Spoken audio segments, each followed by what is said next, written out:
Can we get you to sing anything off the chant record? What? Give me a song off the chant record. Okay, thank you. My heart, my heart, my heart is my compass and my all knowing. My heart, my heart, my heart is connected to all its holding. There you go. Oh, those early 2000s. Yes, I know, right? This soundtrack was so influential, so huge. How exciting is that for you? And is it kind of crazy to you how much these songs have stuck with people? Yeah, I mean, this movie, for it to be 20 years ago, which is insane to me. I was 17. It is quite nuts. And people really do feel so nostalgic about the music and about the film in general. But the music really has seemed to stick with people like for all this time, and they've passed it down to their daughters. So you're 17 and you're standing and dancing on the bar in the movie singing these songs. What is that moment like for you? That moment was awkward, probably. I was a kid, I was a teenager, still growing into myself. So it was fun and it was awkward, and I was, like trying to be this like sexy singer performing on a bar, and that was so opposite of me. I mean, I was really acting at the time because I was still figuring all that out about myself. So yeah, now it's a different story. Now if you put me on a bar, it's a different story. You're singing these kind of sexy songs and you're 17 and you don't really know that romance yet. Now you've been with Eddie, you guys are together. Is there any song from the Coyote Ugly soundtrack that you maybe think about Eddie a little bit during? I mean, I would say Right Kind of Wrong is probably like, he would be the right kind of wrong. Definitely. There's something about him. I really actually do think of him when I sing that song. Yeah, I mean, if I think about it, I'm like, yeah, that would be where I draw my inspiration from for that. Well, I like that because you guys are about to celebrate another a big anniversary as well, right? You guys are coming up on 10 years. Yeah, isn't that insane? April will be 10 years. It's just, I never. Who knew? I mean, I don't say I never thought we would make it here. I definitely do. You think of 10 years and you think of that being such a big milestone for a couple. And, Eddie's parents are about to celebrate their 50th, which is so fantastic. And, to be with him for 10 years it's been a blessing. It really has. I mean, there's been, we've been through a lot of ups and downs as any couple, but have always been super close and connected and have each other's backs. He's a good dude. He really is. Yeah, I mean, you guys have, you deal with the kids stuff and the homeschooling thing and COVID. Are you having Zoom classes? How's all that going? Yeah, Zoom classes. The kids are now 13 and 17, so they're pretty solid. I just have to make sure that they're up. It's like, hello, are you up? Are you awake? Like more than 5 minutes before you're supposed to log on. They're great kids, and they've grown into really fantastic little men. And I'm grateful that I'm them in their life. And yeah, we're doing the thing just like everybody else. No one's exempt from this. So I hope that they get to go back to school sooner than later. I know they've been looking forward to it. Yeah. You're doing so much. You're releasing another record, right? What can you tell me about that? I have lots of things going on at this moment. Yes. I have a chant album that is coming out. This is something that I have been working on now for the last year, and I've, my whole journey with spirituality and just meditation and my own, just really coming back home to myself and my wholeness has been a journey of the last probably 8 years. And chanting has been one way where I've been able to really take my voice back for myself. I've given it out so much to the world, and I've never really used it for my own healing. And so chanting became a piece of my daily self-exploration. And so I thought, well, I kind of write chants all the time because I write courses, and courses are repetitive and they're basically chants. So I said, well, why don't I kind of blend both and make a modern chant record? And so that's how that came about. And I literally would sit down to my meditations and I would just start singing with my eyes closed and allow things to just flow through me. And when I found something I liked, I would record it. And so it was really channeled, for this time. I mean, who knew this was going to be the most perfect time? But I think obviously there's something above that does, and wanted to work through me in this way. So I hope that people can find their own voice within this record, and to, it's not something you can sit down with it and chant along, or I feel like it's something you can just play in the background and it's super soothing and relaxing in this People moment need in time. that. Can we get you to sing anything off the chant record? What? Give me a song off the chant record. Okay, thank you. My heart, my heart, my heart is my compass and my all-knowing. My heart, my heart, my heart is connected to all its own. My heart, my heart, my heart, through and well of love is flowing. There you go.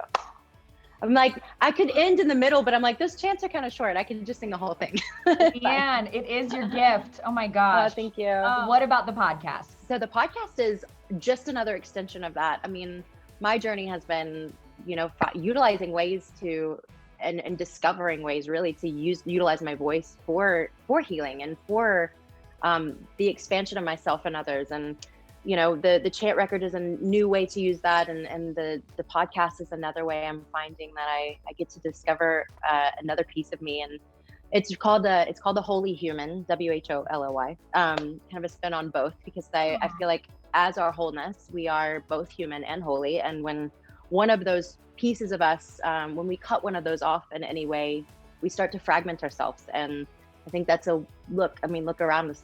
That's the world we're living in, is a lot of fragmentation. So I'm hoping through this podcast, with sharing my own personal stories and with connecting people with some fantastic teachers and just interesting minds and hearts, that, we're able to come back into wholeness together. Because I know that's been my journey, and I hope that I can be a leader in helping people come back to theirs. So. I mean, you are such again, somebody who's, like you said, I feel like you've seen so much of the world. You've been famous since you were so young.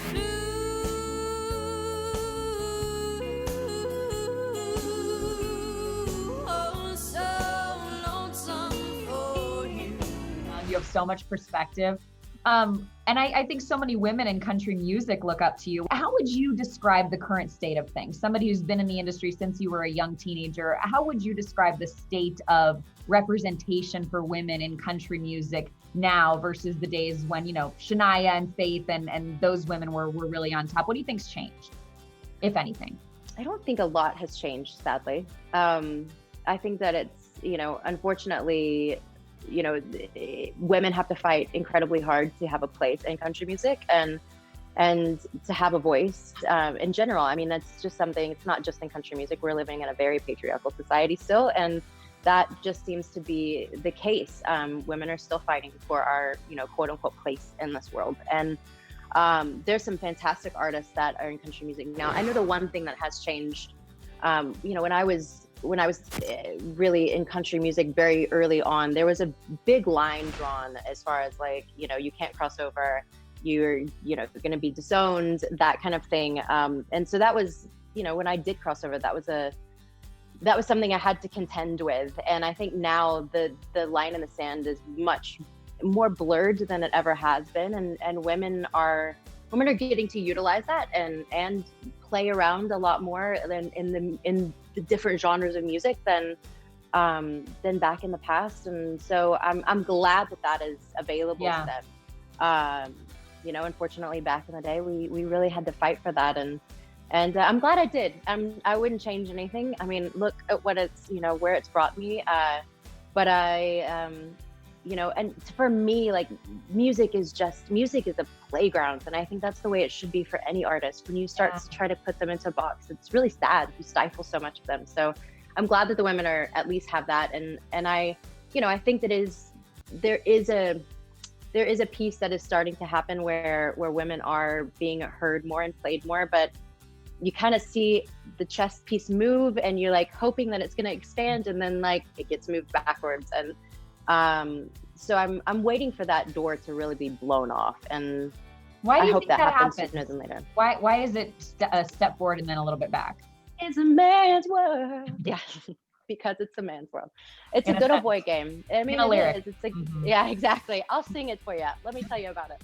Yeah, no, it's a good old boy game, and you know, I had it kind of doubly going against me as a kid because I was a kid and I was a woman. You know, I was a child. And I remember like starting very young and having people tell me like we don't want, in their mind it was like, we don't want another Tanya Tucker, we don't want another young kid, and we don't want another woman is also what was said, you know, what was basically was underlying there. And um yeah, I fought against a lot of it and I'm still standing. And so, you know, and I know I'll foray back into that. And, you know, I have plans to play around in that area again. Yeah. So, you know, when you're young, you're like, God, I hope everybody likes me. Now I'm like, well, if someone doesn't like me, I'm doing my job. Like, it's a good thing. Like, totally changed. Get them talking, because then you're making people think 100%. Totally. Speaking of getting to people thinking, transition, Yes. but I do have to ask you about a little speculation. I know you got a lot in your schedule. People are wondering if Yes. you managed to fit in The Masked Singer. What do you say to people who think you are on the show? I have been on that show now for every season that it's been on. I have my whole Twitter account is always flooded with people like I don't even know who they thought I've been in the past, but constantly on that show. So I'll forever be on that show, even next year. Well, would you ever do any reality TV? I've heard these cries from fans before, like they'd want to see you and Eddie on a show. You know, I mean, there's always talk about people Right. who could be cast on Housewives, any of the franchises. Right. Would Oh you God. ever Yes, do that? No, No? I don't think so. I think I'm good. Yeah, no, I it just depends on what reality television it is. I mean, I've played around in that arena, and I like my reality a lot better. I like to remain present in my reality.